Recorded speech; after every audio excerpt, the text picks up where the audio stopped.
ఇది non veg keema curry. Keema ఎట్లా వండుకోవాలనేది ఇందులో చెప్తున్నాను.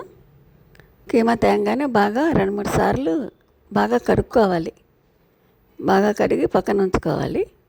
2-3 ఉల్లిపాయలు చిన్నగా కట్ చేసుకొని పెట్టుకోవాలి. స్టవ్ మీద బాణాలు పెట్టి ఆయిల్ పోసి 2 పెద్ద గుంట గరిటెలతోనే ఆయిల్ పోయాలి. ఎక్కువ పడుతుంది దీనికి. ఆ ఆయిల్లో ఉల్లిపాయలు పచ్చిమిర్చి వేసి బాగా వేపుకోవాలి.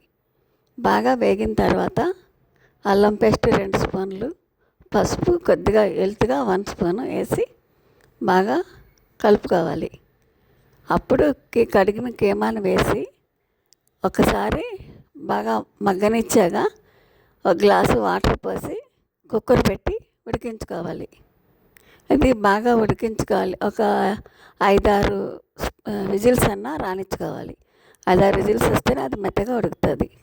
అది బాగా ఉడికిన తర్వాత మళ్ళీ మూత తీసి దాంట్లో కారం 2 స్పూన్లు, సాల్ట్ 2 స్పూన్లు వేసి మళ్ళీ ఉడికించుకోవాలి కొద్దిగా వాటర్ పోసి.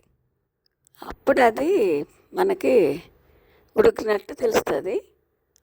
అప్పుడు కొంచెం మసాలాలు మొత్తం గసగసాలు, ధనియాలు 2 స్పూన్లు, జీలకర్ర, యాలక్కాయలు 4, లవంగాలు ఒక 10 అన్నీ వేసి మిక్సీ పట్టుకోవాలి.